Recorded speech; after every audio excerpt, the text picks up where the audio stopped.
McAfee helped hatch this extraordinary public-private answer to the long-standing issue of how to connect rural communities with high-speed internet and broadband services. In the true Yankee ingenuity spirit, he and other Aroostook and Washington County visionaries answered that call, despite much larger, wealthier entities saying it couldn't be done or it wasn't worth the effort.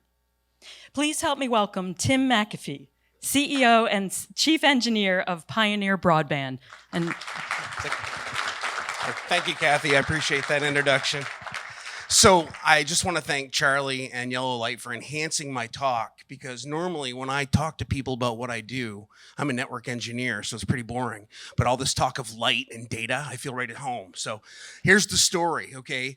In 1998, I was hired as a systems manager for a growing insurance agency, the F.A. Peabody Company, that had 8 facilities throughout the state of Maine. And we were paying exorbitant rates for data communications, and we had to come up with another way of doing business because we just weren't being efficient. So my boss fostered my education in wireless technology, and we created what was then known as the Pioneer Wireless Network.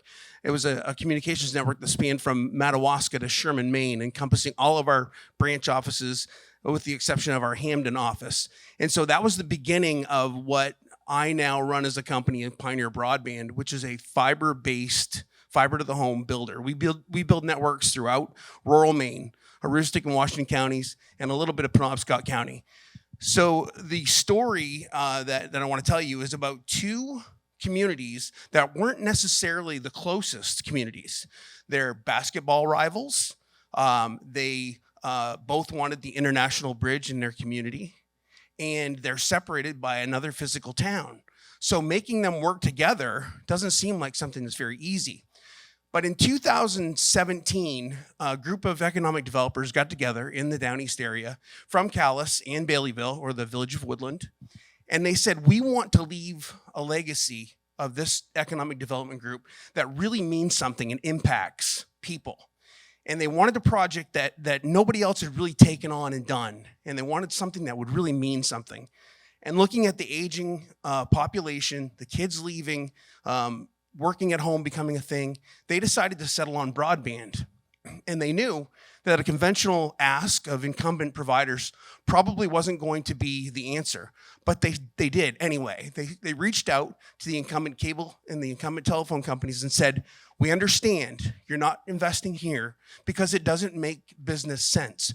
But if we come up with the money, will you build this network for us so that everybody in our community has fiber optic communications?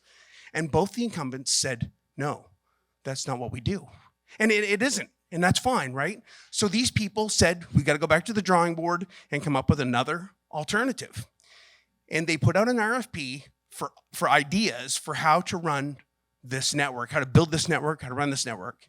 And we were one of the bidders, and we were successful in bidding, and we helped them employ the idea of a dark fiber open access network, which means that other providers can come in and compete on this network. And the goal of the Down East Broadband Utility was to put fiber optics in every premise that had a wireline serving utility presence, a power pole or a telephone pole, and you got fiber. Now that's a huge project, and it took years to build. It took over 2 years to build, but I'm happy to say that everybody in Baileyville and Calais now has fiber optic connectivity to their premise if they have a wireline service. That's really cool. And also, the utility has grown to include Cooper, Princeton, Alexander, and Indian Township. And that's a great thing. And I want to talk about the Indian Township piece really quickly. I know I'm pressed for time. But during the COVID epidemic, 58% of the Indian Township students could not attend school virtually because they had poor connectivity. They had connectivity, but it was too poor for them to interact with their teachers or their peers. And so these are the kind of things that really drove or really drive the Down East Broadband Utility to make sure that everybody has equitable internet access throughout. They didn't just build in the center of town where everybody else is. They built to every single domicile and building. And it's a huge community gathering, and it's a huge piece that If they didn't do it, nobody else would have done it, and they would still be without. And so I applaud them. Yes, they gave me the contract to build the network, and yes, I am a provider on that network. But without them taking the chance and getting commercial lending, this wasn't a grant build, this was commercial lending. They went out and said, we want to borrow money to do this project. A huge leap of faith, all right?